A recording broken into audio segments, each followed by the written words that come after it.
It's the month of May, and Mari rushes through the streets to catch up with her class. She bumps into strangers but keeps going, determined not to be late. Along the way, she notices a human-like figure with the face and body of a dog.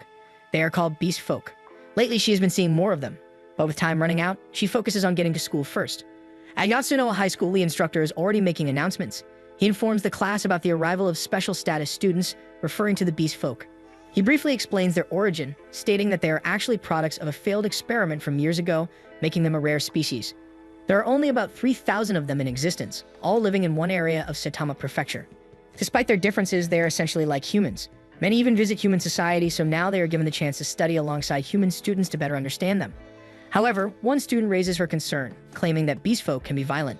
The class also grows uneasy at this, but the instructor reassures them that only those who have passed strict government screening procedures are allowed to study with humans. Meanwhile, Marvi arrives at the school gates, but they are already closed. She quickly looks for another way in and spots a boy wearing the same school uniform. She learns that he got lost, which caused him to arrive late as well. To his surprise, Marvi throws her bag over the fence and begins to climb. She encourages him to follow her, offering her hand. Only then does she realize she is actually talking to a beast person. For a brief moment, she is startled, but before she can react further, he takes her hand and proceeds to jump on top of the fence as well. Tsunagu jumps down first while Mari is still processing what just happened, unable to believe she actually spoke to and held a beast person's hand. She recalls the coldness of his hand, but before she can think further, Tsunagu calls out to her from below. Startled, she leaps off the fence and he catches her just in time. Without saying anything else, Tsunagu immediately walks away. When Mari finally reaches class, her friends greet her cheerfully. Thankfully, homeroom isn't over yet. However, she can't focus on anything, as her mind is still replaying the encounter with Tsunagu. She only snaps back to reality when the instructor enters the room again, but this time he is with Tsunagu. It turns out Tsunagu is the special status student the instructor mentioned earlier. He will be joining their class from now on. As he introduces himself, the room fills with whispers of unease. By coincidence, he is also assigned the seat right next to Mari, who remains frozen in shock. As Tsunagu sits down, he tries to greet Mari, while the instructor reminds the class to treat him with respect before continuing with the lesson.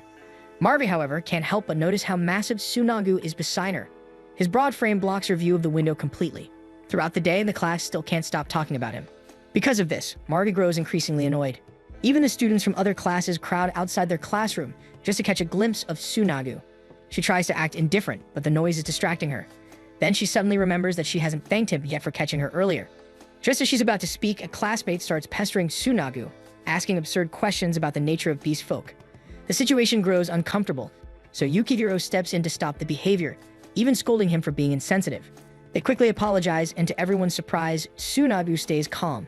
He even answers some of the earlier questions with patience. Because of this, Yukihiro immediately snaps at him, scolding him for being so casual and not showing any anger. Yukihiro then formally introduces himself, but Tsunagu only gives a brief reply. As their conversation continues, Mari completely loses the chance to thank him, so she turns away and heads over to her friends who have been calling her. As the day goes on, Mari notices Tsunagu's quiet nature, which only makes her more curious about him.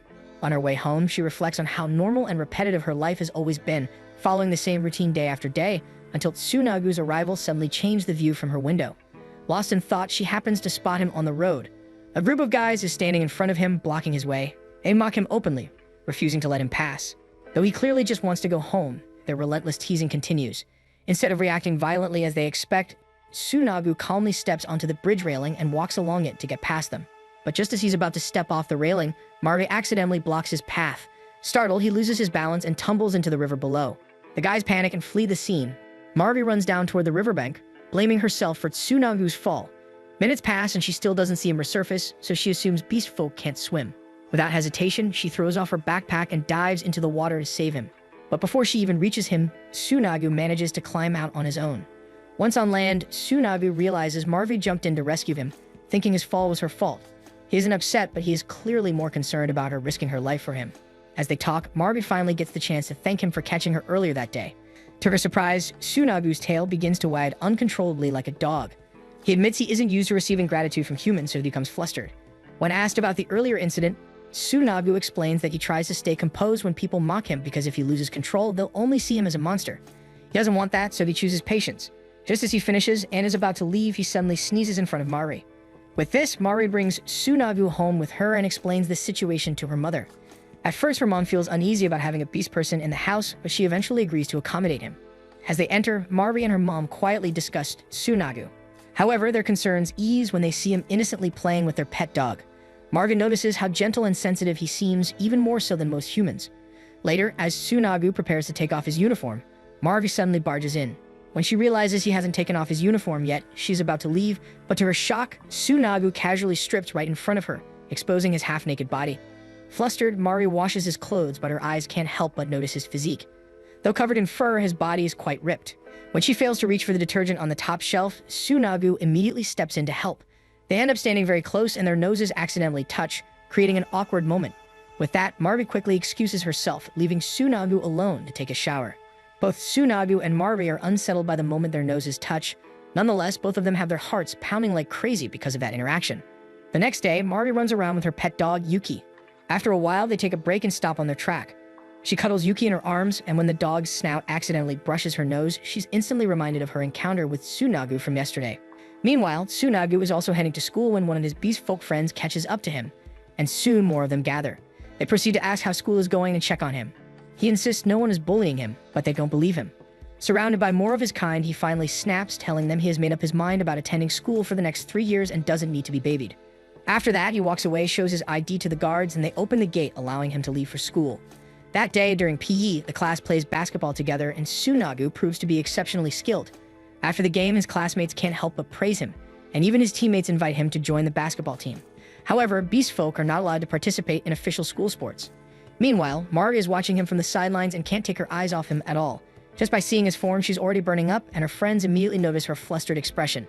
They suspect she's curious about him, though she tries to deny it. Their conversation gets cut short when the coach whistles to settle everyone down. Apparently, the opposing team lost, so they are furious after Tsunagu scored too many points against them, and they start talking badly about him. After that, as the other students begin to leave, Marvi stays behind to return some equipment. At the same time, Tsunagu happens to do the same. They end up casually talking about the previous day while walking into the storage room. Mari also mentions his basketball skills, and his ears twitch in embarrassment, which only makes her find him even more adorable. While she's lost in thought, a pile of sports equipment suddenly starts to fall toward her, and the storage room door slams shut. It turns out the opposing team from earlier is seeking revenge for their loss against Tsunagu, so they lock the two inside, leaving them trapped. Back in the classroom, a few students notice Tsunagu's absence and begin to wonder why he's late. At the same time, the boys who trapped them arrive to report to their accomplice. They laugh among themselves, even planning to throw away Tsunagu's textbooks while he's gone. In the storage room, Tsunagu quickly jumps in front of Mari, shielding her from the falling equipment. A support pole grazes his hand, but he ignores the pain and checks if she's all right. He then tries to open the door, only to confirm that the boys really did trap them inside. Concerned, Mari takes a handkerchief from her pocket and gently wraps it around his injured hand. While doing so, she notices once again how cold his hand is. Tsunagu explains that it's usually warm, but it gets cold at school because he feels nervous. As she tends to him, his tail starts wagging again. He admits he isn't used to being treated kindly since beast folk cities don't have hospitals or doctors for minor cases, and only those who are very sick are seen by professionals. This is why Tsunagu dreams of becoming a doctor. Yet, when he finally gets the chance to study, humans tend to bully him despite him doing nothing wrong. At this point, Mari feels pity for Tsunagu, so she gently holds his hand. She truly wants to help him. She explains that if he's always anxious, it might affect his studies, so she offers to help, even if it's just by keeping his hands warm. She wants to do this because she considers him her friend. But the moment she says it, she hurriedly tries to make excuses, but in her fluster, she steps on the pole and slips. Fortunately, Tsunagu reacts quickly and catches her. Now they're suddenly very close, and Mari can feel his fur against her skin. Hearing Mari call him a friend deeply touches Tsunagu. Mari tries to hold his hand once again, but now it's not as cold. Then something seems to get into Tsunagu. He starts sniffing around Mari, recognizing the sweet scent he also smelled from earlier. He comes closer and starts growling because of this. Then he starts sniffing her neck until Mari is completely slumped onto the floor. Tsunagu seems unable to control himself. Mari is terrified, but he is so strong that she cannot move. His growling also intensifies, so she braces herself, afraid he will eat her alive. Tsunagu snaps back to reality when Yukihiro calls out from outside the door. He tries to move it, but it's jammed, and Yukihiro's persistent voice finally brings Tsunagu to his senses, causing him to release Mari at last. Mari exhales heavily while Tsunagu wags his tail uncontrollably and bites his own arm while trembling.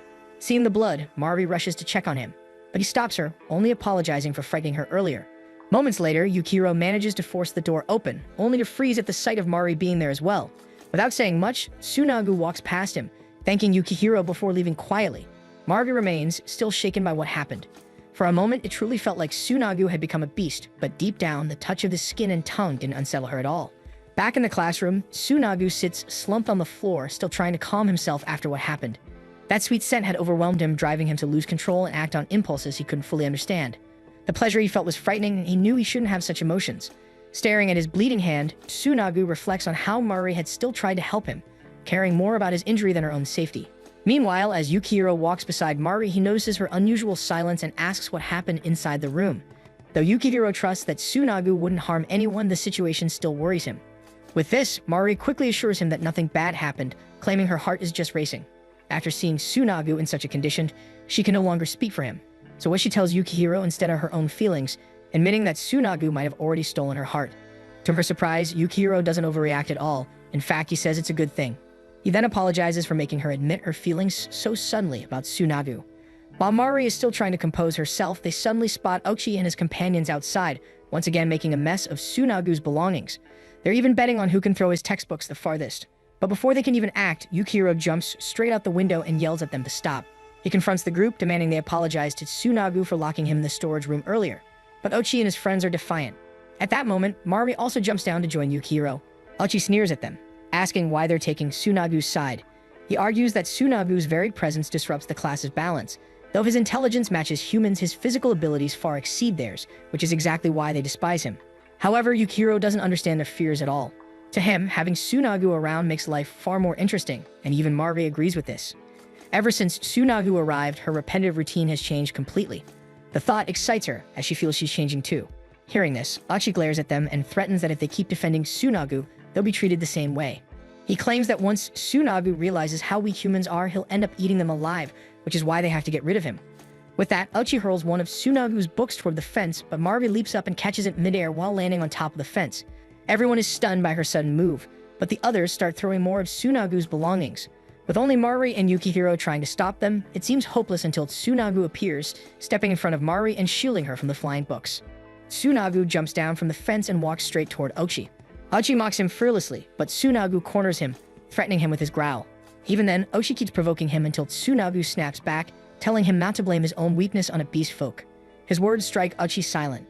Trying to play it off, Ochi shrugs and pretends to be bored before walking away, while his companions trail behind him.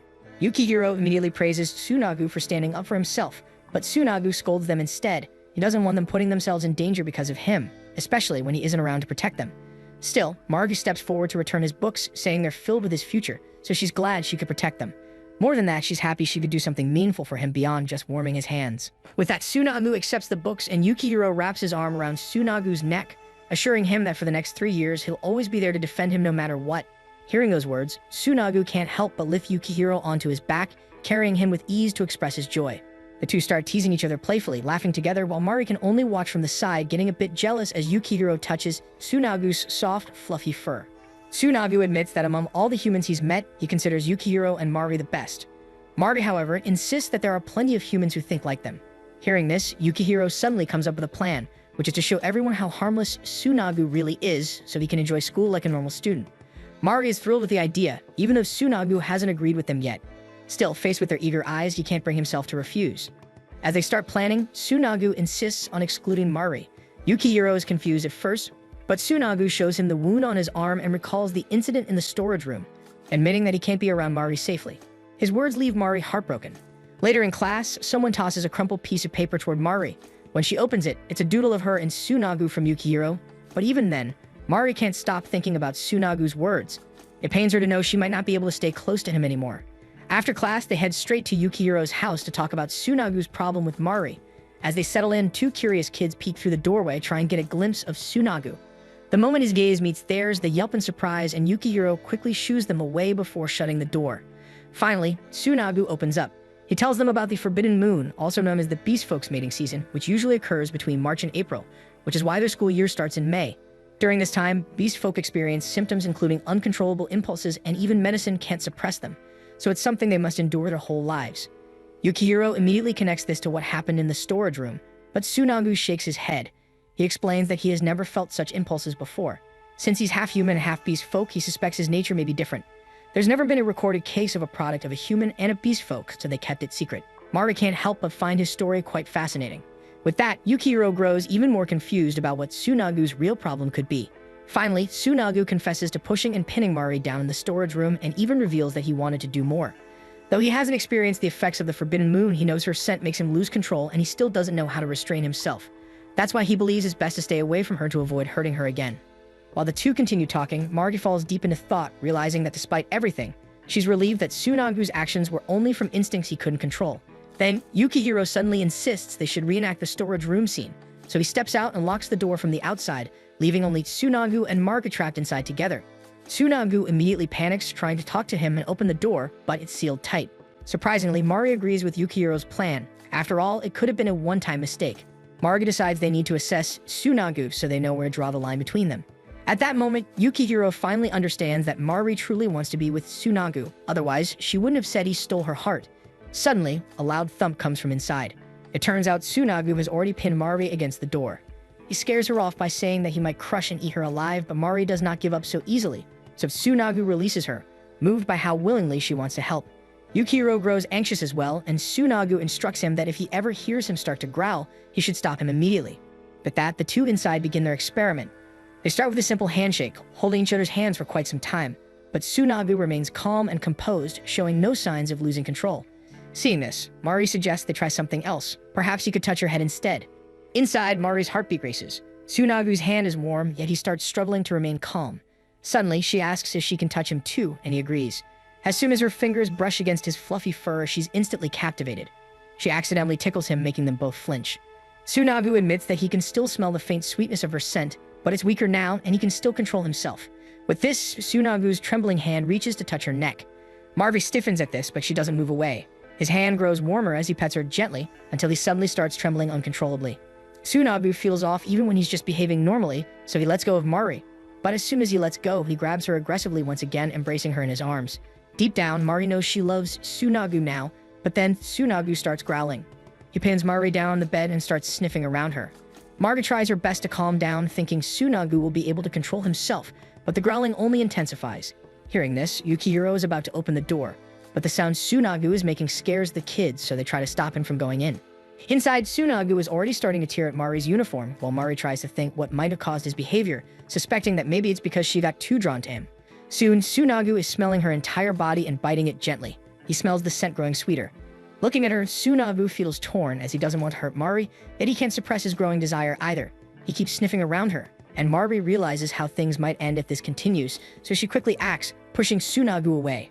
She calls out to him, pleading for him to calm down and reassuring him that he can restrain himself until her voice finally reaches him, and Tsunagu regains control. Just then, Yukihiro also bursts through the door, finding Mari covering herself with Tsunagu's coat while Tsunagu faces the wall, clearly distressed. Yukihiro hurriedly asks if they figured out what triggers his reaction, but Tsunagu scolds him for being so late, prompting an apologetic bow from him. Afterward, Yukihiro checks on both of them.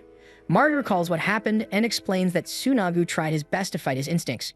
Regardless, they conclude that as long as they keep a safe distance and communicate normally, nothing serious should occur. But deep down, Mari knows his symptoms are bound to resurface no matter what. When asked if they can still be a trio, Tsunagu hesitates, afraid he might hurt Mari again. Still recalling Mari's words to him, he begins to hope that he can learn to control himself. Though he doesn't want to risk putting Mari in danger, he also refuses to run away from her, so they agree to continue spending time together at school. However, Tsunagu sternly warns Yukihiro not to pull such a dangerous stunt again. That night, while taking a bath, Mari can't help but wonder if she's truly the reason Tsunagu keeps losing control. She considers whether it might be her voice or her attitude that triggers him. Yet every time she thinks of him, her heart stirs and her cheeks grow warm. Forcing herself to calm down, Mari reminds herself not to let her emotions show, otherwise Tsunagu might end up suffering again. When she steps out of the bath, she overhears her father talking about the increasing number of beast folk in his workplace. Her mother immediately comes to their defense, but Mari stays quiet. She opens the fridge, grabs a drink, and retreats to her room. Lying on her bed, her thoughts circle endlessly around Tsunagu. There aren't many human establishments that allow beast folk to work. It almost feels as if they belong to a different world. Mari wonders if being in a relationship with one would be seen the same way. Though beast folk think and feel like humans, their instincts are different. So Mari convinces herself that falling in love with one must be unacceptable.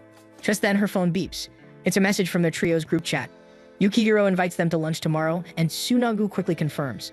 Mari's heart skips a beat at the sight of his reply. Gathering her courage, she decides to send Tsunagu a private message instead of replying in the group.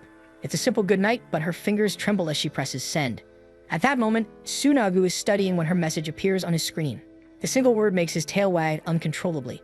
It's only been a few days since he left the walls, yet so much has already changed. Glancing around his room, he blushes as memories of Marvi surface, her voice, her concern, the way she helps him regain control whenever he loses composure. Still, he reminds himself that she's human, and he must not forget that.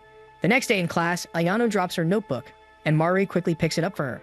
She's about to start a conversation when Ritsuko arrives, holding a muffin and inviting them to share it. But Mari already has plans. Yukihiro is calling her from across the room for their lunch together. When Mari returns to her friends, they're already eating, watching her suspiciously. She tries to invite them to eat on the rooftop, but they refuse, saying they don't want to be around Tsunagu. Still, Ritsuko hands her a bag of muffins to take along. Surprisingly, they don't seem angry about her spending time with him, just curious about why she's so interested. Ritsuko even teases her, asking for all the romantic details. Flustered, Mari denies it and quickly walks away. Once she's gone, Ritsuko sighs, uneasy about Mari's behavior. Ayano shrugs it off and hands Ritsuko her notebook, asking her to read the story she wrote. Ritsuko teases her for still writing by hand, making Ayano snatch it back. Meanwhile, on the rooftop, the trio discusses how Tsunagu can better integrate into their class. It's not something that can happen overnight, so they decide to take it slow. Tsunagu seems uncertain about such a simple plan, but Yukihiro lightens the mood by joking that he could push Tsunagu around school in a cart, an idea Tsunagu immediately rejects. As the two banter, Mari finds her gaze drifting towards Tsunagu. She can't help but admire his features, wondering how he manages to eat so neatly despite his sharp teeth. When he suddenly looks up and catches her staring, Mari quickly averts her eyes, insisting it's nothing. Later, as they share their food, Yukihiro groans in frustration. He's struggling with a lesson he can't grasp. With the proficiency test coming up, failure could cost him his spot in the sports club.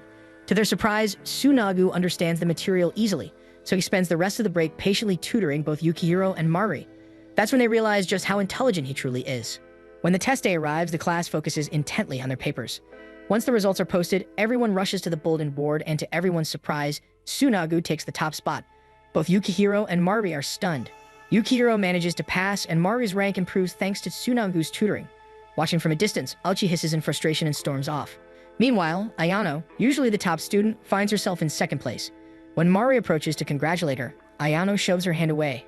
In a bitter voice, she mutters that beast folk should just disappear. Mari freezes as Ayano turns and walks off, leaving her and Yukihiro speechless. Later on the rooftop, the trio meets for lunch again. When Yukihiro and Mari congratulate Tsunagu, he tilts his head in confusion, unaware of what they mean. They realize he hasn't even checked the results yet. At the same time, Ritsuko stands before the bulletin board, staring at Ayano's name, one spot below the top. Concern flashes across her face as she recalls their childhood.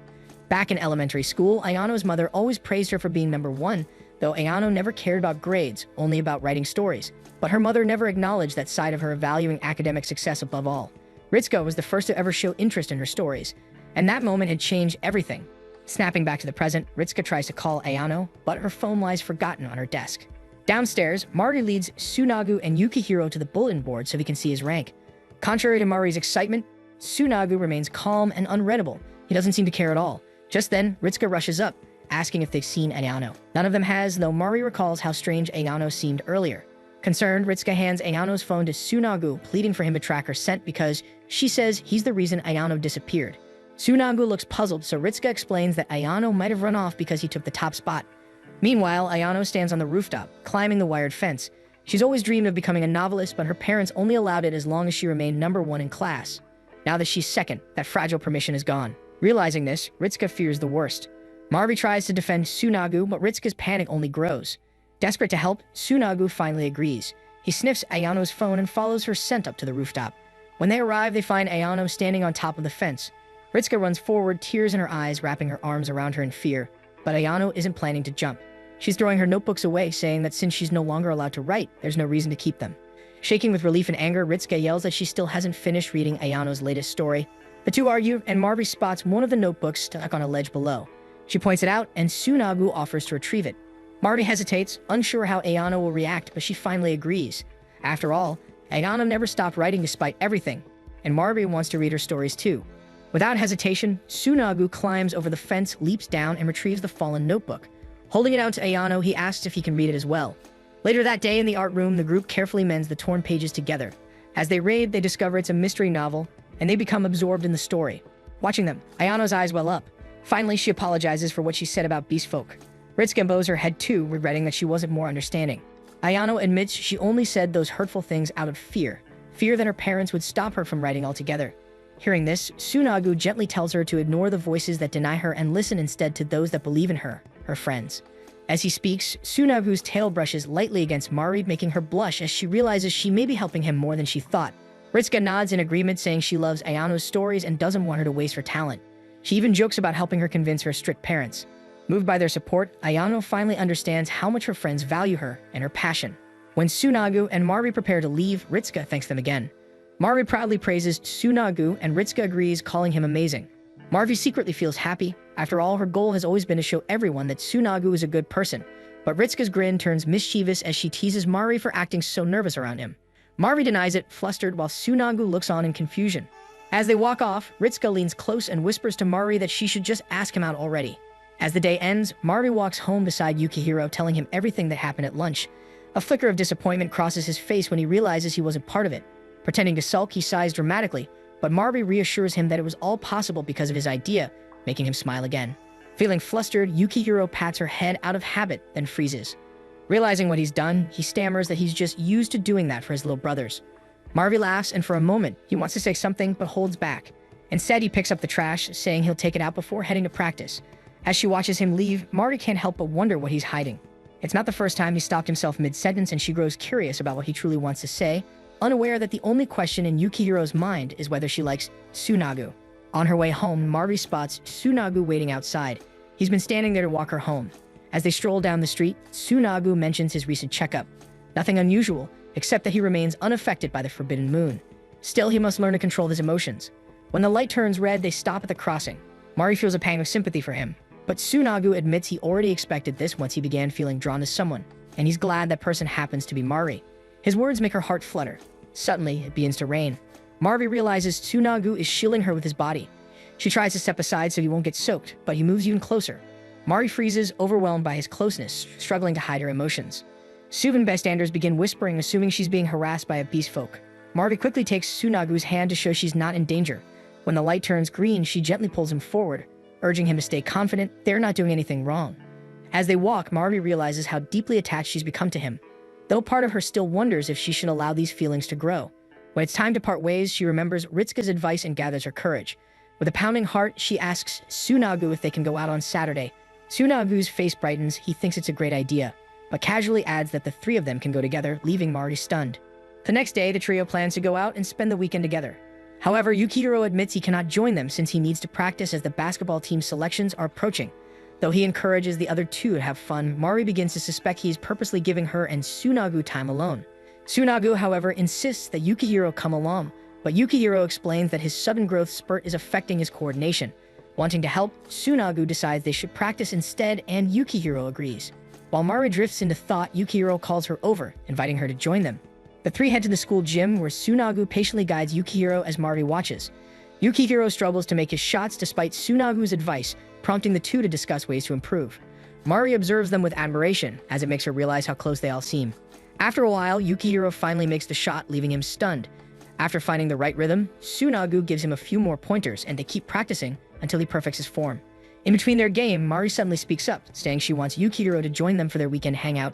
Hearing it directly from her makes him pause. Encouraged by her words, he promises to come with them after his match.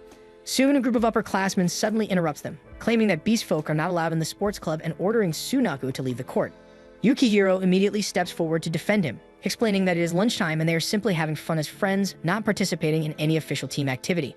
The commotion quickly draws attention from others nearby, and whispers begin to spread about Tsunagu's presence. Even Mari grows uncertain whether the upperclassmen are merely reprimanding them or subtly mocking both Yukihiro and Tsunagu. Still, Yukihiro refuses to back down. Calmly, he throws the ball into the ring, which silences the boys. With determination, he remarks that he has been practicing all season to improve, so if they won't let him play with Tsunagu, they might as well teach him themselves. At that moment, Yanagi, the team's ace player, wraps an arm around Yukihiro's shoulders, grinning as he declares he wants to join and play with Tsunagu. With that being said, they decide to hold an impromptu match, with the first years against the third years in a 3-versus-3 game. After the match is arranged, Yukihiro apologizes to Tsunagu for dragging him into the sudden challenge, but Tsunagu simply says that no one deserves to be mocked, so he doesn't mind. Mari also believes it's a great opportunity to show everyone how capable Yukihiro truly is. The three place their hands together, vowing to give their best in the game. As the game begins, the third years quickly take the lead. Despite having Tsunagu's skill, the first years are at a disadvantage, with Mari struggling to keep up. Midway through the game, she loses her footing but manages to pass the ball to Tsunagu just in time. From that moment, Tsunagu shines, moving with remarkable speed and scoring several points while supporting both Mari and Yukihiro. The crowd starts to cheer as the first years close the gap. Near the end, Yukihiro's focus falters, giving the opponents a chance to tease him again. But before the taunts can sink in, Tsunagu intercepts the ball and passes it to him. Remembering their practice, Yukihiro takes a shot. The ball soars cleanly through the air and lands in the ring, earning the final point as the crowd stands frozen in shock. In the end, the third years win, but the score remains close with only a 3-point difference. Despite the loss, everyone enjoys the game, and Yanagi praises Yukihiro, saying he looks forward to playing alongside him on the basketball team. The words fill Yukihiro with determination, and Yanagi jokingly tells his teammates that they can't mock him anymore, as they've already played with the Beast Guy themselves. As they head back, the group chats about the match. Their opponents still tease them for losing, but mix their mockery with genuine compliments. Yukihiro recalls noticing how, during the game, the upperclassmen's attitude shifted once they saw how skilled Tsunagu was. Mari reminds Yukihiro to acknowledge his own efforts. Even though he insists that Tsunagu carried most of the shots, Mari knows he played an important part as well. Her words leave Yukihiro stunned. Tsunagu suddenly catches a faint scent from him, but chooses to ignore it as Yukihiro quickly brushes Mari aside and runs off. Confused, Mari turns to Tsunagu, wondering if she said something wrong. She insists she only wanted to cheer him up since she didn't feel she contributed much to the game. So Tsunagu simply assures her he only smelled embarrassment coming from Yukihiro earlier. Afterwards, Tsunagu notices Mari limping slightly, her foot clearly injured though she tries to deny it. She plans to go to the infirmary, so Tsunagu lifts her onto his back, insisting it will only get worse if she walks. Mari's heart immediately races as she feels the warmth of his fur and the sway of his tail. Despite trying to stay calm, the closeness makes her cheeks flush with happiness she struggles to hide.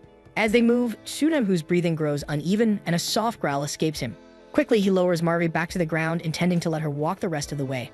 But before he can step back, Mari reaches out and pulls him closer. Overwhelmed by the moment, Tsunagu instinctively leads her into the nearby science prep room. There, the tension finally breaks as they fall into a quiet embrace. Tsunagu mutters an apology, but Mari understands they both simply acted on their feelings. Hearing Mari's words only fuels the heat within Tsunagu. Unable to resist, he pulls her closer and presses his lips against hers. But Mari struggles faintly to break free, his grip tightens. For a brief moment, he nearly loses control, but then he catches sight of her innocent face and crashes back to reality. Tsunagu forces himself to stop, breathing heavily as he steps away, urging her to head to the infirmary before leaving. As Mari remains behind, she starts to wonder why she couldn't control herself better, why she let her feelings carry her so far. Love, she realizes, makes it difficult to stay sensible, and no matter how hard she tries, she can't deny how deeply she feels for him. Back in class, Tsunagu's mind replays the moment again. He knows he should have restrained himself, yet the memory of Mari's sweetness lingers. Despite his guilt, her presence was simply too overwhelming for him to resist. Meanwhile, Yukihiro notices that Mari still hasn't returned, making him uneasy. Her earlier words about them being friends replay in his mind as she had said it so sweetly. Just remembering her voice makes his face warm, and he realizes that if this continues, he might end up falling for her. When Mari finally returns to class, Ritsuka immediately greets her, asking where she's been. Mari explains she went to the infirmary, and Ritsuka happily tells her she took notes in her absence. Hearing this, Yukihiro approaches her to ask what happened, but Mari quickly reassures him that it's nothing serious. Relieved, he simply tells her to speak up if she feels unwell again. As everyone settles into their seats, Tsunagu quietly checks on Mari as well, though his tone remains cold. As night falls, Yukihiro messages their group chat to finalize plans for their weekend hangout. However, they soon discover that beast folk like Tsunagu have limited access to places outside when it's not school days, which frustrates everyone. Reading the messages, Mari feels a pang of guilt for him. Her thoughts drift back to their earlier kiss, and she buries her face in her pillow. Thinking back, Mari has always tried to act normal around Tsunagu, hiding her feelings. Yet the more she tries to suppress them, the stronger they grow. When she glances back at the chat, they all agree that the only places they can freely visit are the school grounds and the library. Just then, Yuki suddenly shows up in front of Mari, so she remembers the dog run beside the library. The next morning, they arrive at the dog run, surrounded by playful dogs that instantly amaze both Yukihiro and Tsunagu. While the two talk, Mari soon arrives with Yuki, prompting Yukihiro to greet her cheerfully. Tsunagu, on the other hand, mentions that it's nice to see Yuki again.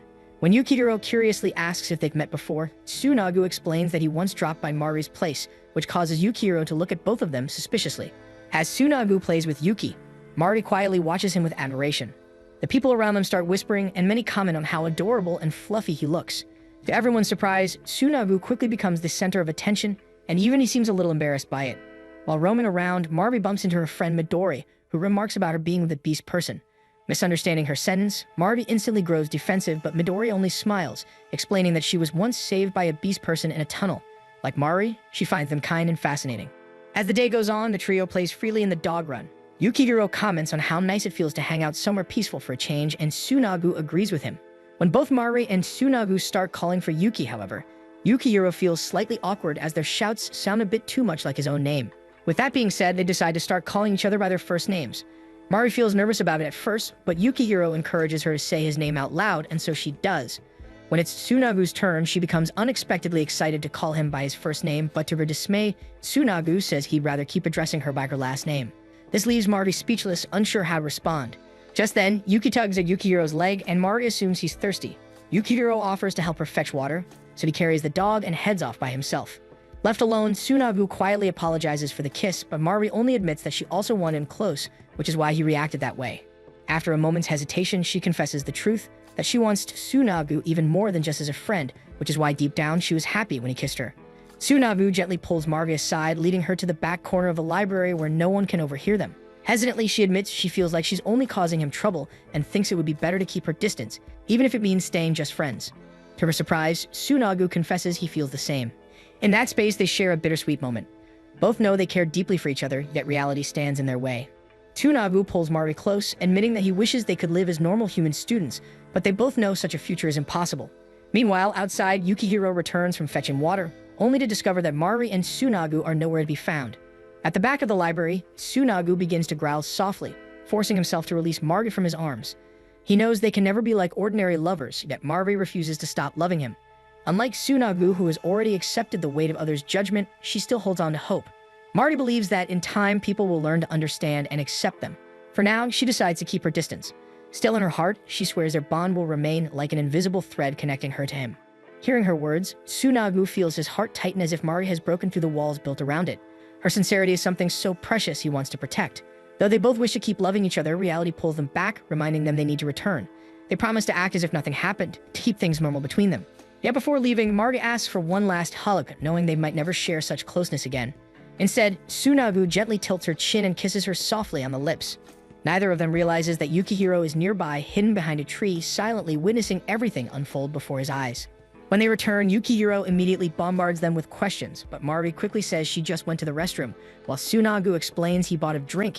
Despite this, Yukihiro playfully pretends to be hurt, making Mari realize they still can't reveal the truth about her and Tsunagu. As it's time to head home, Tsunagu and Yukihiro walk together while Mari goes a different way with Yuki. While walking, Mari reflects on everything that's happened. She still can't believe Tsunagu likes her back and that they even kissed. The memory leaves her restless, her emotions swirling uncontrollably.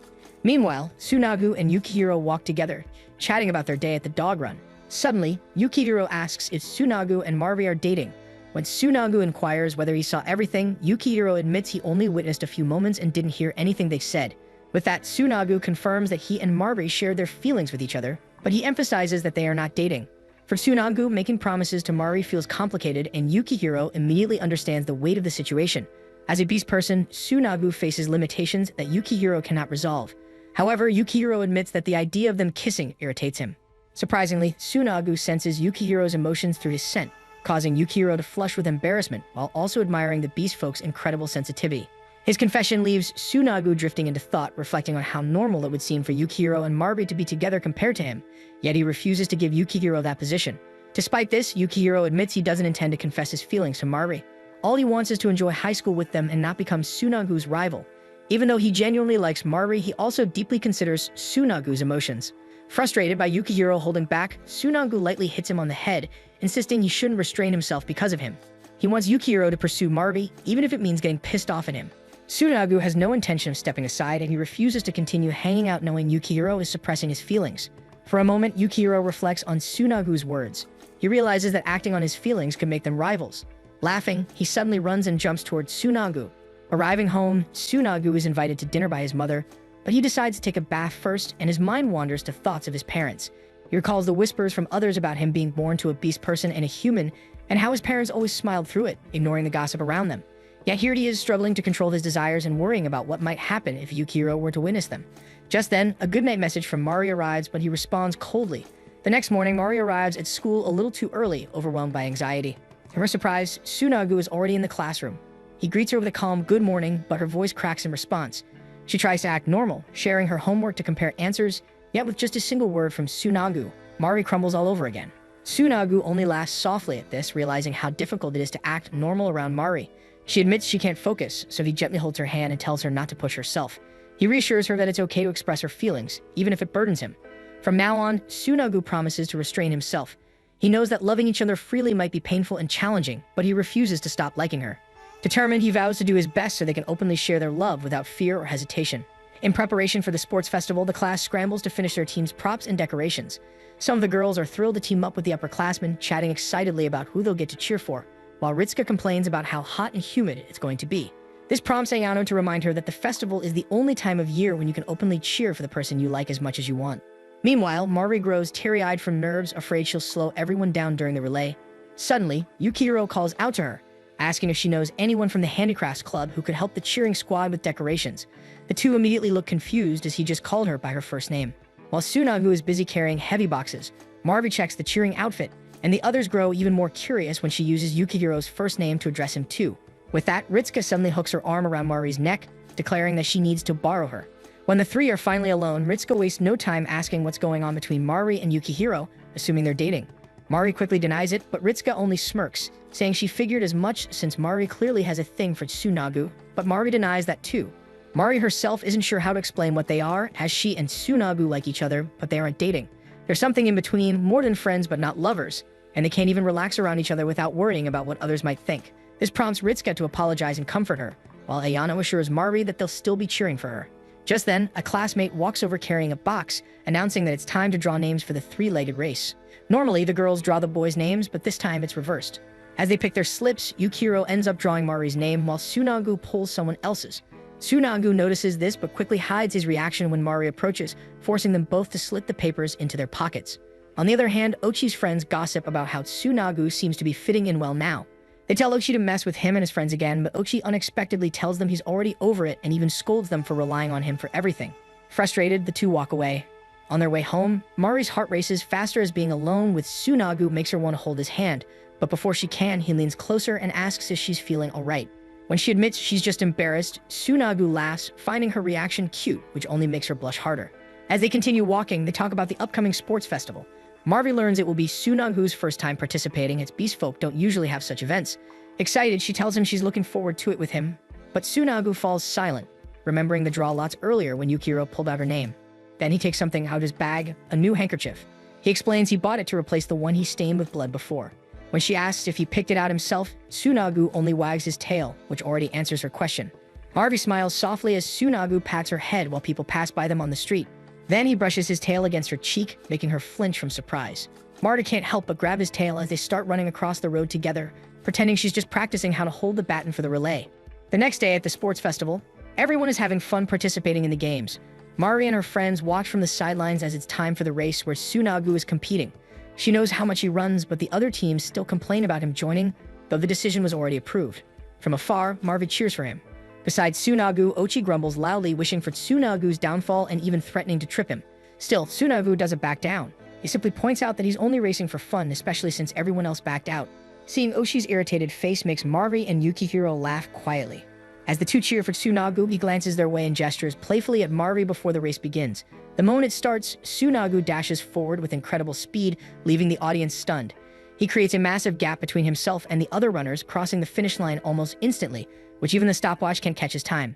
As he sits down to rest, the overwhelming cheers echo loudly in his sharp ears, so Mari rushes over with a towel and gently covers them, congratulating him on his win and assuring him that everyone's just cheering for him.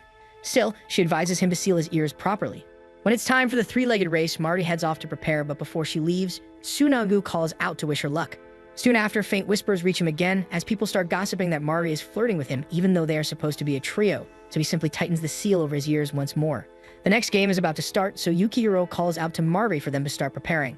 Yukihiro bends down to tie their legs together while also assuring her they'll do great. However, Mari seems distracted as her gaze is still wandering towards Tsunagu, who is now chatting with Ritsuka. Noticing this, Yukihiro suddenly pulls her closer to him, saying she should focus on him and nowhere else. After all, he's been looking forward to this event since being paired with her. When the race begins, they take off in perfect rhythm with Yukihiro's arm wrapped securely around her shoulders, crossing the finish line first. Breathless, Yukihiro quickly congratulates her, and they share a high five that causes their hands to touch. Then he thanks her for matching his movements so well. At that moment, Mari realizes that what he said earlier was meant purely about the race and not her feelings, so her cheeks burn with embarrassment.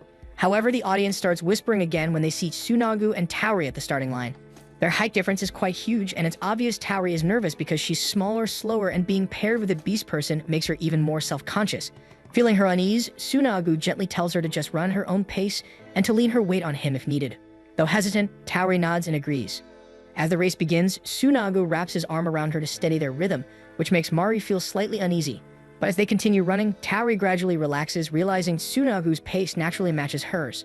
Soon, they cross the finish line in 4th place, and Tauri beams with joy as it's her first time ever placing in the competition. In that moment, she realizes how kind Tsunagu truly is. The next game is the cheering competition, and Mari heads to their classroom to grab her spare towel when she accidentally bumps into Ochi. Ochi's friends, trailing behind, immediately call her the Beast Guy's chick and start teasing her as if hinting at something, but Ochi quickly interrupts them as they need to talk to him. So they leave, and Mari is left confused. After getting the towel, she peers out the window at the cheering squad, only for Tsunagu to suddenly appear and call out to her. He had stepped away from the crowd because of the noise. As they watch the cheering squad together, Mari points out the decorations Tsunagu made for them, and their conversation naturally shifts to his experience at the festival. Tsunagu admits he's enjoying himself since he likes being active, while Mari confesses she felt a twinge of jealousy during the 3-legged race. Though happy to see Tsunagu fitting in at school, she also wishes she had been the one paired with him. In response, Tsunagu closes the curtain and pulls her into a hug. There, he admits he feels the same way toward her. Though they feel the same thing, Tsunagu admits his feelings are a bit impure, especially because he can still smell Yukihiro's scent lingering on Mari after the 3-legged race. It bothers him more than he wants to admit, and he leans in closer, unable to calm down. Mari doesn't realize Tsunagu can pick up other people's scents on her. But when he brushes against her with his snout, they are so close that Mari begins to worry someone might walk in and see them in such a compromising position. With that, Mari quickly stops him. Just then, echoes from outside reveal it's suddenly raining, and students rush under the tents for shelter. Tsunagu apologizes for touching her, but Mari quickly shakes her head as if it's nothing. As they walk back, Mari reflects on how surprising it is to learn that another person's scent can stick to her. This is something she can't sense, but clearly makes Tsunagu anxious. A part of her wants to ask him to wipe that scent away completely, yet she quietly holds herself back. Arriving at the tent, the students are already scrambling to find a replacement for the relay, so Mari calls out to Ritsuka and asks why everyone seems so worried. Ritsuka explains that Ochi tripped and sprained his ankle, which means he can't participate as the relay anchor, so now they urgently need someone to fill in. Mari looks at Ochi's injury, wondering how he managed to sprain his ankle. He's also covered in dirt, which makes her recall how fine he looked when they ran into each other earlier, and she starts to feel suspicious. Meanwhile, the team keeps discussing possible solutions.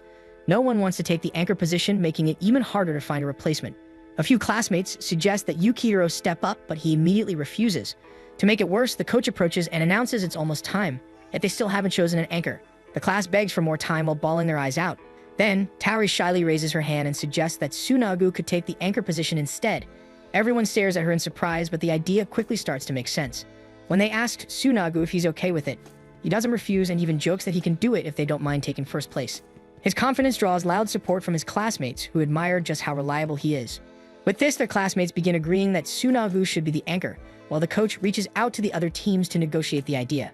Soon, cheers fill their tent for Tsunagu, but Mari's eyes drift toward Ochi, who is sitting silently in a corner. She approaches him and asks how he sprained his foot. Ochi says that after they separated in the hallway, those two beat him up. Mari is immediately startled, but Ochi quickly follows up, saying he's just joking. Still, Mari can't tell whether he really is joking or not. Ochi clearly doesn't want to talk further and urges her to line up for the relay already. Before she leaves, Mari reminds him not to hide his pain alone, and he is left reflecting on her words. When the relay begins, murmurs about a beast guy running spread among the other teams.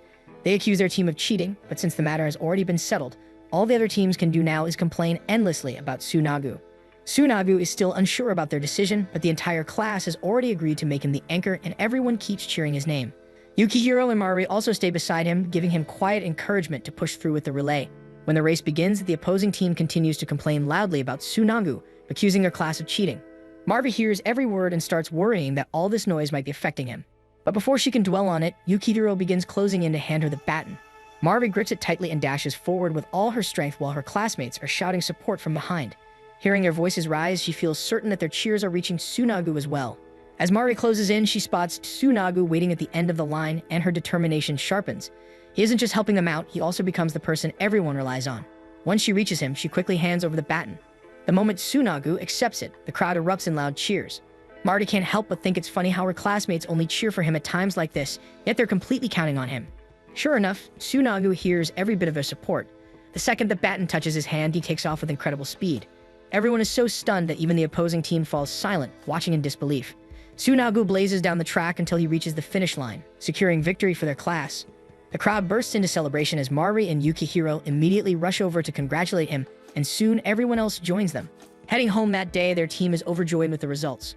However, Mari notices a girl nearby panicking about asking her crush out. The sight makes her envious as romance always seems to bloom during events like this. It hits her that she wants to see someone too, so she turns around and runs back to the classroom, silently praying he's still there. But before she reaches the room, familiar voices from below stop her. Yukihiro and Tsunagu are at the washing area, rinsing the mud off their bodies. Seeing them there, Mari feels as if her wish has been granted. Tsunagu notices her and points it out to Yukihiro. The three of them chat briefly about the last game and how their class completely dominated it. Tsunagu is about to head out, but Yukihiro stops him, aiming the hose in his direction before splashing water right in his face. Mari runs down while Tsunagu sputters in surprise and Yukihiro bursts out laughing. Soon enough, the two start a playful water fight. Watching them completely drenched, Mari's heart flutters and she can't help but laugh softly. After that, they head to the home economics room where there's a dryer they can use to warm up. Mari goes ahead to ask for the key, leaving Yukihiro and Tsunagu alone. The two start joking around and their conversation drifts to everything that happened today. Yukihiro talks about how fun it all was and asks if Tsunagu feels the same. But before Tsunagu can answer, Yukihiro's phone starts beeping. He opens it to discover it's his brothers messaging him about food, which reminds him he was supposed to make dinner tonight. Realizing he still needs to shop, Yukihiro panics and starts running off while apologizing. Tsunagu chases after him to return a proper goodbye. Before Yukihiro leaves, Tsunagu admits he also enjoyed today despite all the disappointment. Yukihiro just laughs and says they're in the same boat. As Yukihiro walks away, he reflects on Tsunagu's words. Deep down, he knows something has shifted ever since he drew his lot for the three-legged race. Just then, Yukihiro runs into Mari, who has successfully borrowed the key to the home economics room. He quickly explains that he needs to take care of something and has to head home early. Realizing this means Tsunagu will be alone with her, Mari grows flustered, trying her best to hide it, but Yukihiro immediately sees through her. Deep down, part of his disappointment today comes from knowing Mari's eyes have only ever been fixed on Tsunagu. With that, Yukihiro steps closer and gently pins Mari against the wall.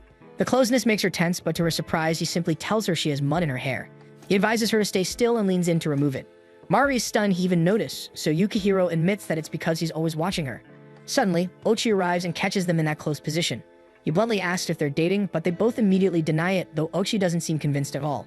With that, Yukihiro decides to continue on his way. Before leaving, he reaches out and gently pats Mari's head, leaving her completely speechless.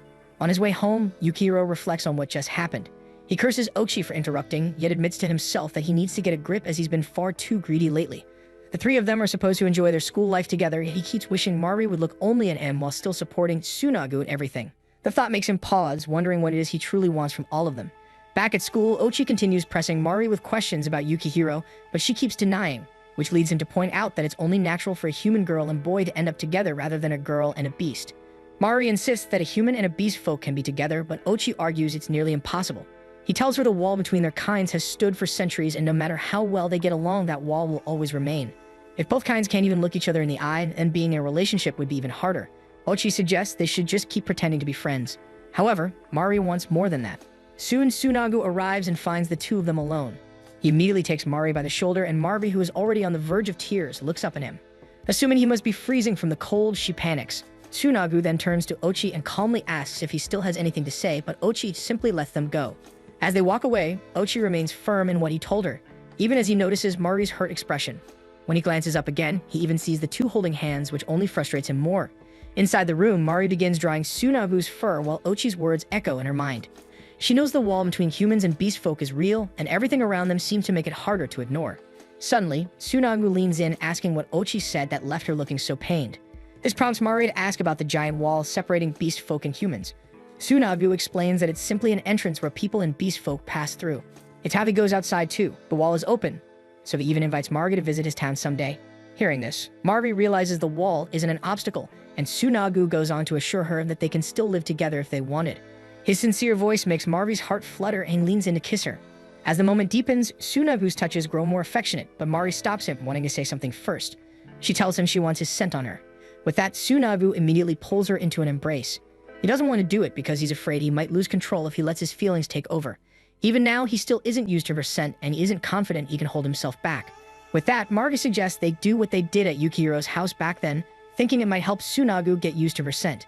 She believes it's better than suddenly touching each other too much, so Tsunagu proposes that she let him touch her in his room during summer vacation. Mari freezes at the thought of going inside the wall and entering his own little world. Still, she agrees, and the two promise to meet during summer, taking another step forward. Summer vacation finally arrives and Yukihiro grows excited about it. When Mari suggests the three of them hang out again sometime, he immediately invites them to do homework together in the library, which they all agree on. Soon, the students start talking about a beast folk waiting outside the school, which catches Mari's attention.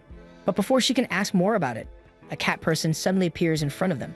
It's their first time seeing one and she finds her adorable. However, Tsunagu immediately recognizes her as Kisara. Before they know it, Kisara rushes forward and hugs Tsunagu, making Mari feel a twinge of jealousy. Kisara explains she came so she and Tsunagu could walk home together, just as Mari and Tsunagu's promised summer plans are about to begin. Kisara chats fondly with Tsunagu, excited that they can spend more time together. But Tsunagu only tells her to get off him because people are starting to stare.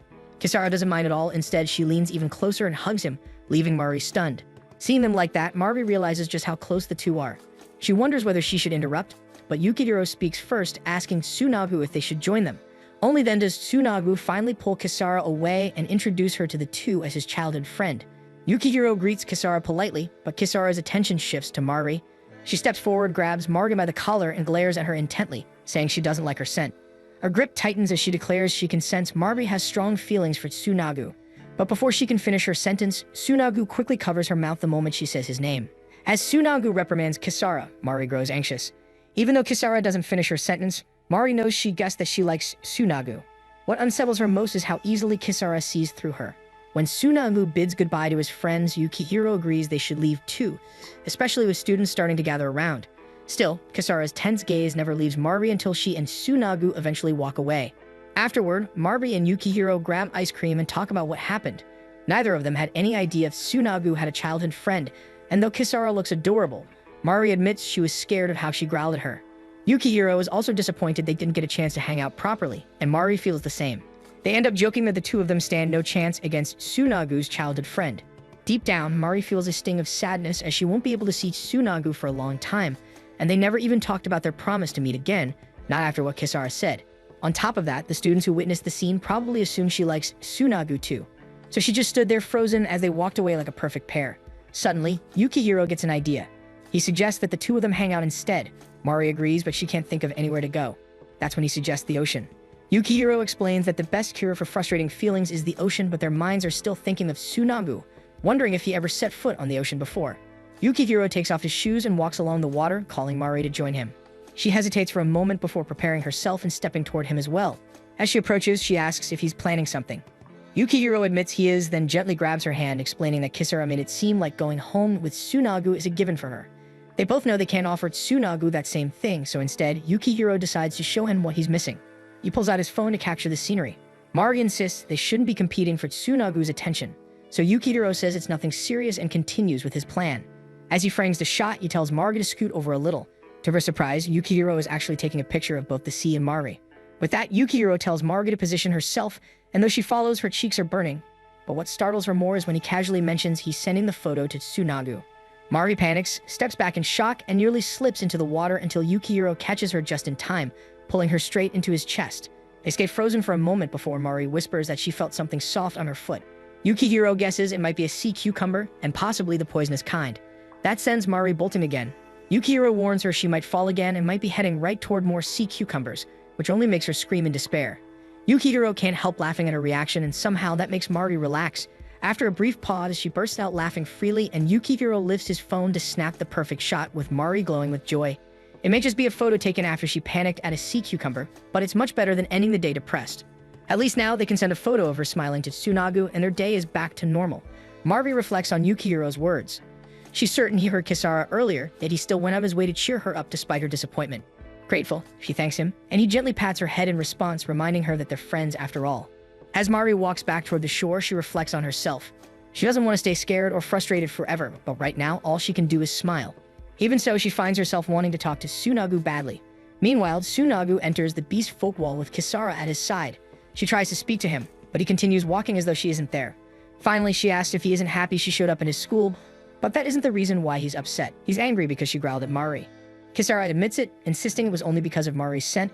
She can even smell it on Tsunagu as if Mari is marking him, something which she feels is wrong. But Tsunagu stops her words, covering her mouth as he explains that he was the one who marked himself to Mari. He only calls Mari his friend so others won't react the same way Kisara did.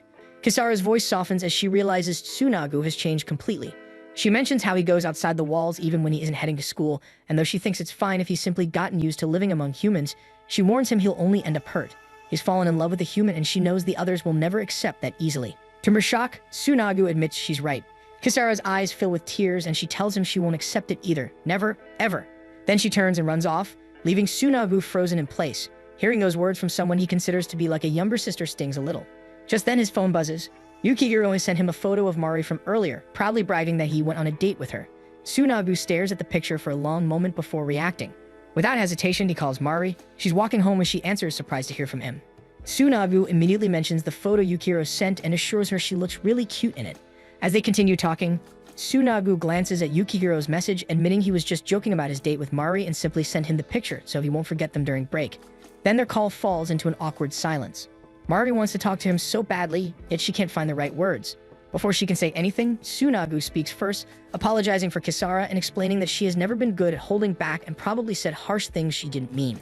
But Mari reassures him she isn't afraid of being criticized. Deep down, what scares her more is the thought of losing him. She tells Tsunagu to say whatever is bothering him and promises she'll call him a lot during break. Tsunagu, however, admits that calling isn't enough for him. The only thing bothering him right now is that he can't hold her. He reminds her of her promise that she would come see him this summer, and Mari agrees, her ears burning red. After that, Tsunagu explains the steps she needs to take to visit his place. She has to fill out an application first, but Mari is so excited that her chest aches and she knows it won't go away until she sees him again. Soon, August arrives, yet her longing still hasn't faded. On the day they agreed to meet, Mari enters the wall that separates them. She reaches the visitor's reception where she presents her ID before entering. The receptionist reminds her that she can only stay until 5 p.m., and Mari nods before heading toward the entrance. When she opens the door, sunlight spills through and she takes her first step into Tsunagu's world. At the same time, Tsunagu glances at his watch when Kisara walks by. He calls out to her and she freezes at the sound of his voice. Tsunagu wants to talk, but she quickly brushes him off, saying she has to meet a few people and then leaves. Kisara meets up with her friends, still crushed by everything that happened, so they do their best to comfort her. She confides that Tsunagu has a girlfriend now, though her friends admit they aren't surprised. Tsunagu has always been popular, but he never showed a hint of romantic interest toward anyone of their kind. On top of that, he constantly dismissed Kisara's advances. Kisara insists he only sees her feelings as familial, but her friend nudges her, saying that unless she tells him that Tsunagu is never going to understand. Kisara knows they're right, yet deep down she knows exactly what she wants to say. She's just terrified of being rejected, which is why she's never tried. Then she sips her drink, trying to regain her composure. Looking back, Tsunagu was born to a beast person father and a human mother, so he has always stood out from the rest. He used to be grumpy and distant, which made Kisara dislike him, until he showed her how kind he truly is. She has liked him ever since, even until now. But after what happened between him and Mari, Kisara realizes she said things she shouldn't have, especially because she knows his parents have gone through the same type of love. Meanwhile, Mari follows the map on her phone, heading toward their meeting spot. She wonders where it will lead her when a soft floral scent catches her attention. Looking up, she finds a wide field of flowers stretching before her. As she admires the sight, Tsunagu suddenly appears behind her and gently pulls her into a hug. It has been 2 weeks since they last saw each other, and Mari feels even more flustered now that they haven't seen each other for quite some time. Tsunagu asks about her journey to his place, assuming she must have been scared to walk inside alone, so he shows her the beautiful field to reassure her that something wonderful awaits here. However, Mari wasn't scared at all. In fact, she was excited because there were no buildings or concrete in sight, only open greenery. Tsunagu feels relieved at this, so he cuddles her, making up for the 2 weeks they've been apart. He then takes her hand, leading her toward town. But before they leave, he pauses to appreciate her presence and cute outfit, which instantly makes her blush. Once they reach the town, Mari immediately scans her surroundings, amazed by the sight of beast folk. She's so fascinated that Tsunagu has to remind her to watch her step. Then she notices a human boy in the crowd and she quickly asks about it. Tsunagu explains that a few humans visit the town from time to time to see their beast folk friends. Before she can respond, Tsunagu suddenly pulls her closer as 2 beast folk hiss at her for blocking the path. He tells her she shouldn't let her guard down too much in that place. A moment later, another beast person struggles by with a tower of boxes and asks Tsunagu for help. But when he notices Mari hiding behind Tsunagu's arm, he awkwardly waves the request away. Mari insists it's fine and encourages Tsunagu to help him, though Tsunagu clearly doesn't want to, but since Mari believes the beast person needs assistance, he reluctantly agrees. As Tsunagu steps forward, the beast person comments that Mari has a pleasant scent.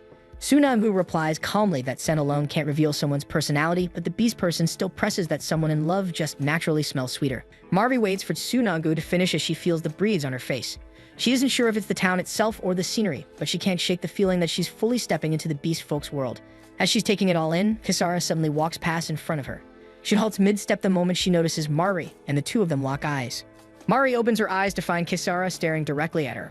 Her friends immediately notice, but Kisara quickly grabs Mari by the hand and pulls her away.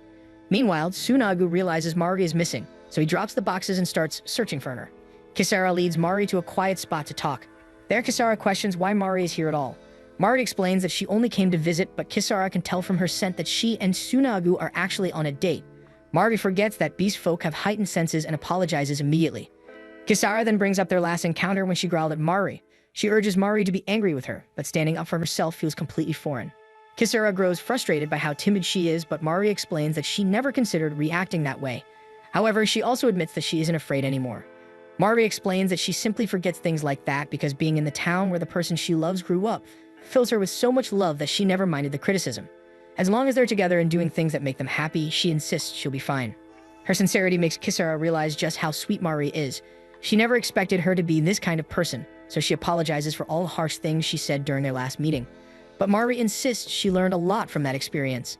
That only frustrates Kisara further, as it highlights how genuinely good Mari is, and it makes her feel worse knowing that both she and Tsunagu have feelings for each other. Kisara says those words with tears in her eyes, making Mari realize she has feelings for Tsunagu. Before Mari can respond, two other beast folk suddenly interrupt them, and seeing Kisara crying, they assume Mari is harassing her, so one of them grabs Mari by the wrist. Mari tries to explain, but the beast person clearly despises humans. The beast person grows aggressive, so Kisara immediately steps in and bites the beast person's arm. The moment his arm starts bleeding, the beast person becomes enraged, so he raises his hand and strikes Kisara, though the blow barely lands because Mari jumps in front of her. Kisara tells Mari not to risk herself since she's human, but Mari vows to protect not only Tsunagu, but everyone important to him, including Kisara. At that moment, Tsunagu arrives and immediately pins the beast person, unconscious. He then rushes to Mari and comforts her as she shakes. Later at the police station, an officer questions Mari about the incident and apologizes that her visit to the beast folk community turned into something so frightening. They promise to increase security to ensure her safety. After that, Mari finally confides in Tsunagu about how frightened she felt. She insists she's fine now, but her hands are still trembling. Then Kisara rushes in, clearly distressed. She hovers over Mari, asking question after question. Mari reassures her that she is fine. Then she notices Kisara's hand, scraped from their earlier encounter. Realizing Kisara is the one who needs care, Mari points it out. Tsunagu also offers to treat the wound, but Kisara pulls her hand away. Kisara insists that she will let Mari have Tsunagu, since she is a kind girl who even protected her, and she's the one who dragged her there in the first place anyway. She wants Tsunagu to take care of Mari instead, even though Mari tells her she has no wounds. Still, Kisara firmly repeats that she doesn't want Tsunagu to worry about her anymore, and that she only wants to support their relationship from now on. Kisara then whispers to Mari, telling her to take good care of Tsunagu, and teasingly warns that if their sense ever weaken, she'll come to take him back. With that, she heads into the station for questioning. Tsunagu can't help but wag his tail uncontrollably, overjoyed that Kisara has accepted their relationship. Mari, on the other hand, realizes just how openly beast folk express their feelings. She also notices that her hand has stopped shaking. Hearing Kisara support them so boldly warms her heart, and the kindness behind it makes her feel happy. Tsunagu suggests taking Mari back to the wall for the day, but she insists they still haven't fulfilled their promise. He hesitates, assuming she wouldn't want to be held after what happened, but Mari simply leans closer, reassuring him she isn't afraid of him at all. Even though he's big and strong, she knows he would never hurt her. Her words make Tsunagu feel he doesn't have to hold back. He brings Mari to his home, though she worries about how she might look in front of his parents. Tsunagu quickly explains that they're still at work, so she can come inside comfortably. He leads her to his room and asks her to wait a moment, so she sits quietly, glancing around his room. When Tsunagu returns, he's carrying a bowl of water and a towel. He proceeds to gently wipe her skin, explaining that he wants to remove the lingering scent of the beast person who treated her roughly earlier. As he continues, Mari admits that she has been nervous the whole time, and Tsunagu confesses that he has been nervous too. Tsunagu leans in to kiss Mari, prompting her to ask if he wants to practice getting used to her scent. He hesitates, thinking it might be dangerous since they're alone in his room, so he reaches for a muzzle and straps it over his mouth. This startles Mari, but Tsunagu explains it's what they use when they might lose control. He doesn't want to risk biting her, so for her safety, he insists on wearing it, and Mari can only accept it. Seeing Tsunagu like that makes Mari wonder if they're about to do something naughty. However, Tsunagu reminds her they've already done a lot of things together, then guides her down until she's lying on his bed. He lists the moments they shared and asks how much further they should go. Mari knew this was meant to help him practice self-control, but she also felt their desires stirring. Still, she gathers her composure and quietly tells him that it's fine as long as they don't go too far. With that, Tsunagu proceeds to cuddle Mari and immediately notices that she smells far sweeter now than she did at school. Normally, she tries to brace herself so their scents mix and help him stay calm, But today, her scent is pure sweetness that triggers him to instinctively reach for the zipper of her dress, and Mari doesn't resist. As they draw closer, Tsunagu wants desperately to remove his muzzle and mark her, but because he loves her deeply, he refuses to risk hurting her. Mari notices the tension in his body and asks if he's okay, yet Tsunagu is more worried about her. With that, they settle into a tight embrace instead. Before long, Mari realizes he's struggling far more than he lets on. She knows they should stop already, yet she keeps wanting more. Their touches grow more eager until Tsunagu starts trembling. He clings to her as his hands roam instinctively, and though Mari feels herself getting swept away too, she tries her best to stop it because she can see how hard Tsunagu is struggling. When their fingers finally interlock, they both agree to stop. After that, Tsunagu releases Mari and steps back, trying to calm himself as his body still trembles. He admits that it's hard to control himself once he goes further, so he pats Mari's head and instructs her to fix herself before leaving the room. Outside, he struggles to steady himself. He isn't used to his own desires, and he wants to touch Mari in the most human way. Meanwhile, Mari reflects on how he manages to restrain himself despite the depth of their touch. Even she feels both warmth and comfort for the first time from the closeness they shared. At that moment, Mari struggles to reach the zipper of her dress. At the same time, Tsunagu returns and catches her struggling, so he volunteers to help her, gently pulling it up. He can't help but lean closer and sniff her neck, realizing his own scent is mixed with her sweetness. Mari wonders if he feels anything else, but Tsunagu is simply enjoying her scent. Tsunagu wonders how his scent lingers so strongly on Mari, and she thinks it's because she's grown used to him. He doubts it but admits that he will remember every detail about her because of it. With that, Mari swears she'll be calmer next time. Hearing her words, Tsunagu asks for a promise that there will indeed be a next time, and Mari complies without hesitation. When the day ends, Tsunagu walks Mari to the wall, both feeling reluctant to part ways. Mari pauses, sad at the thought of leaving, and Tsunagu opens his arms for an embrace. They hold each other while remembering how much fun they shared. Just then, a text from Yukihiro appears asking both of them for help with homework. Mari is reminded that she hasn't completed hers either. She fumbles for an excuse, but Tsunagu simply says he'll need to head over to her side of the wall soon and asks Yukihiro when they'll tackle the homework. That reassurance eases Mari's sadness slightly as they part for the day. The trio meets at a family restaurant where Yukihiro complains about being unable to concentrate at home. Despite this, he's managed to finish only one task so far, so Tsunagu warns him not to make him yell at him. The conversation shifts to their summer activities. Mari proudly mentions that she gave Yuki a new haircut, prompting both Tsunagu and Yukihiro to marvel at how cute she looks. When Mari's hand accidentally brushes Tsunagu's, she becomes startled and excuses herself to fetch drinks. While she's gone, Yukihiro can't help but comment on the sweet aura surrounding Tsunagu and Mari, teasing them about whether they spend time alone together. Tsunagu snaps back at him, reminding him of the beach outing they shared. Yukihiro protests, insisting they're just best friends, but Tsunagu points out how protective he's been over their trio's relationship. Despite that, he thanks Yukihiro for inviting them, appreciating the chance to hang out together. Yukihiro bursts out, exclaiming that he wants to feel jealous, but Tsunagu keeps stopping him. Yukihiro looks around and notices people in Yukata, realizing their festival is happening, but they can't go there either. Just then, Tsunagu suddenly thinks of a solution. As Mari walks back, still thinking about Tsunagu, she notices the two of them happily scrolling through their phones. Curious, she asks what they're doing, but Yukihiro only responds by asking if she's okay with high places. Soon, they climb a steep staircase, refusing to reveal their destination. Mari looks back nervously, realizing how high up they'd gone. When they reach the top, they must walk through a forest, which makes Mari uneasy. However, the two offer her their hands, promising it will be fun. She hesitates for a moment before joining them. Inside the forest, the two urge Mari to close her eyes as they guide her along the path. There are a few hurdles along the way, but they lead her patiently until they finally stop. When Mari opens her eyes, she sees hundreds of lanterns rising into the sky. At the same time, fireworks bloom on the opposite side of the sky. All three of them look up in awe. Yukihiro explains that both humans and beast folk are celebrating festivals today, with the fireworks on the human side and lanterns on the beast folk side. In this specific spot, they can witness both worlds at once. Mari's eyes begin to well with tears, overwhelmed that she can experience both worlds together, which is all possible because of the two boys beside her. Yukihiro admits it's his first time seeing lanterns, and Tsunagu shares that he has never seen fireworks as well.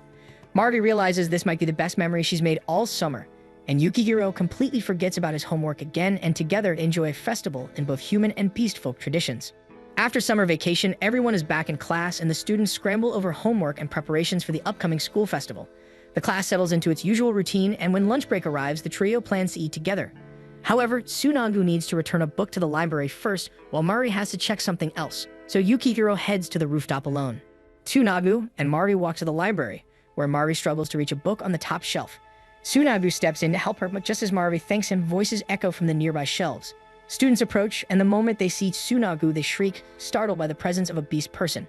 With that, Mari instinctively hides behind Tsunagu as she waits for the students to pass by, explaining that she is worried they might see them together. Yet their current position could draw more suspicion if someone notices them. Mari hesitantly asks about her scent, but Tsunagu only responds by leaning closer and patting her head gently. After a brief moment, they decide to head to the rooftop to join Yukihiro for lunch. Once there, they talk about how their minds are still stuck in vacation mode. Beyond that, they realize the rooftop will soon get too cold to eat comfortably, so they need to find a better place for lunch. While they converse, Mari can't stop thinking about Tsunagu and how he seems more relaxed around her now, recalling the head pat earlier. She feels their practice is paying off and that it might be for the best. Yet she also worries that the scent which drew him in might eventually make her less interesting to him once he becomes used to it.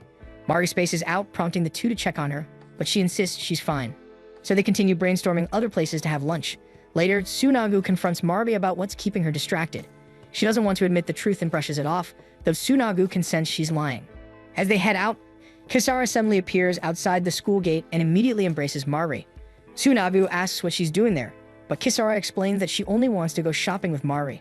Mari is confused, so Kisara recalls when Mari protected her, ruining her hair tie. She wants to find a replacement that looks even cuter. Kisara quickly pulls Mari along, leaving her no choice but to comply. Meanwhile, Yukihiro arrives from training and notices Tsunagu standing alone. He asks about Mari and Tsunagu explains she's with Kisara. This confuses Yukihiro, so he also shares what happened during Mari's visit to the Beast Folk community. He feels worried at first, but seeing Mari running off with Kisara willingly, he decides to let them be. Tsunagu looks down as he speaks, prompting Yukihiro to ask what's wrong. Tsunagu admits that he just wants Mari to rely on him more, and Yukihiro tries to comfort him. Meanwhile, Mari and Kisara browse various hair ties. Kisara asks Mari what she likes, but Mari insists she wants something she thinks Tsunagu would find attractive. Kisara tells her she should choose for herself, not for him, but Mari doesn't budge, saying she wants Tsunagu to see her as a girl, which only makes Kisara snap at her. Kisara grows frustrated that Mari is so worried about whether Tsunagu still loves her when their scents practically scream that they're in love, then remembers humans can't smell that. Even so, she assumes Mari must have felt his affection in the way he treats her. Mari understands, but she still wants to look cute for him, so Kisara can only frown at how earnest Mari is. Her words soften Kisara, and she decides to reassure her that Tsunagu's scent becomes intensely sweet whenever he's with Mari, and that one day Mari will understand exactly what that means. Her words put Mari at ease, comforting her that Tsunagu's feelings are real. With that, Mari thanks her, and the two agree to exchange numbers. The next day, Mari puts her hair up, and it immediately catches Yukihiro's attention. He compliments her, but when he asks Tsunagu for his opinion, Tsunagu only gives a cold response. Mari's mood sinks, but Haruki Yanagi suddenly barges onto the rooftop and calls Yukihiro to practice. Yukihiro refuses, saying he only cares about basketball, but today the team is practicing cooking. It turns out the basketball club is in charge of making yakisoba for the school festival, so they need to learn. Haruki also invites Tsunagu and Mari to come along if they want, and though Mari is curious, Tsunagu stops her and says they already have other plans. With that, Haruki leaves with only Yukihiro. Once they're alone, Tsunagu immediately leans closer to Mari. He tells her that he has finally gotten used to her scent, which means they can spend more time together, so now he wants the two of them to be alone. Hearing this, Mari assures him she won't leave him and tells him she loves him, and Tsunagu can't resist pulling her into a kiss. Tsunagu asks Mari why she changed her hairstyle, and she admits she wanted to look cute for him. But Tsunagu immediately replies that she has always looked good to him. Mari then wonders if he would still feel that way without her scent, yet Tsunagu reassures her that nothing about his feelings will change. As they grow closer, Tsunagu confesses that even though he can restrain himself now, he won't stop himself from touching her. At the same time, a group of students is heading toward the rooftop, unaware of how intimate the two are becoming. Fortunately, by the time the door opens, Mari and Tsunagu are already walking out.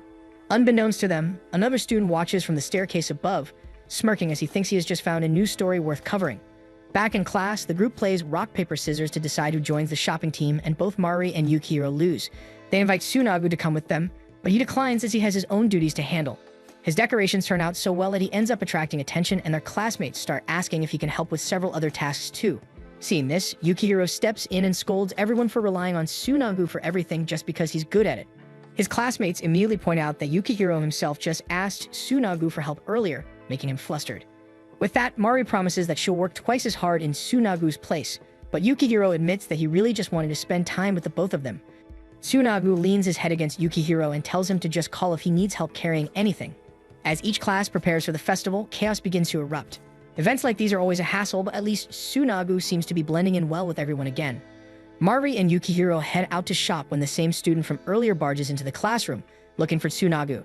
As they shop, Yukihiro and Mari talk about their class's festival theme, which is a retro cafe. Yukihiro explains that the basketball team is in charge of cooking yakisoba, but the first years have been told to focus on class activities instead. Soon, their basket slowly fills with supplies, and while Mari admits she's enjoying the shopping trip, Yukihiro admits he doesn't know how to choose the right retro items. As he talks, a birthday decoration hanging behind Mari catches his eye, and he remembers that her birthday is coming up soon. With that, he suggests she pick out anything she wants as a gift, since he isn't great at choosing things. Mari thinks for a moment, then suggests buying a collar for Yuki, though Yukihiro admits even choosing the right style requires taste. However, she insists that he's always helping her, so she feels she should be the one giving him something. Yukihiro reminds her that his birthday is still far away, but Mari stubbornly says she wants to get him whatever he wants. With that, he simply tells her to choose anything she wants to give. As they head to the registry, Mari notices Yukihiro's curious pause. It makes her realize that whenever the three of them are together, Yukihiro is always the one who cares the most. He gives them good advice, but Mari never really heard him talk about himself, so she gently urges him to tell her if there's anything he truly wants. Yukihiro hesitates, saying that his wish might be impossible, but Mari disagrees. As long as it's something she can give, she promises she'll do whatever it takes. Still, Yukihiro admits he can't put it into words yet, so he tells her he'll explain it next time instead. Then he lifts his pinky toward her, promising that he will tell her eventually. Mari hooks her pinky with his, sealing their promise. For some strange reason, Yukihiro's words leave a weight on her chest, which she can't understand. When they return to class, they hand over the bags of items they bought and ask about the remaining finances. But soon they realize Tsunagu is nowhere in sight. Their classmates explain that someone came to take him away for an interview of some sort. Honestly, he was the star of the decorating team, so everyone hopes he'll be back soon. Their classmates add that the student was getting in everyone's way, and Tsunagu didn't want him bothering the class, so he agreed to go with him.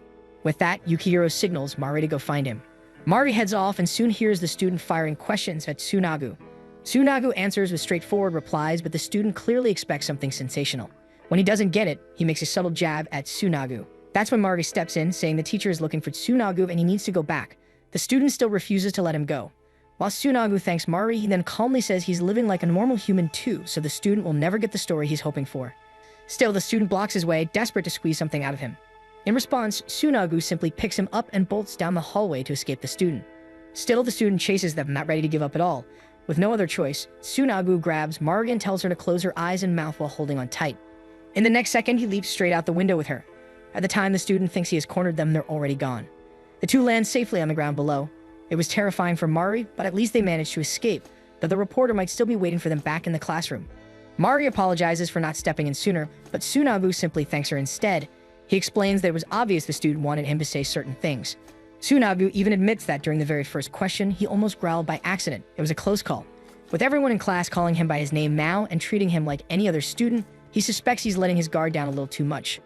This makes Mari reflect on how much Tsunagu is changing, but she simply invites him to head back to class. When they arrive, they notice a note on the door saying no one from the school paper is allowed inside. Their classmates immediately greet them, relieved to see Tsunagu return. When he asks about the note, they casually explain that it's pest control meant to keep anyone from trying to steal him away again. Their efforts clearly touch both Tsunagu and Mari. When Yukihiro admits that while their classmates originally wanted Tsunagu around for his skills, they eventually just started worrying about him. Mari finds it adorable. Tsunagu, however, insists this treatment will only make him let his guard down. Their moment is interrupted by a classmate calling for help, who soon compliments them on being such a good trio. Mari reflects on how everyone is starting to notice Tsunagu more. A few classmates also begin to take an interest in Mari and Tsunagu, observing how they walk home together and how close they seem.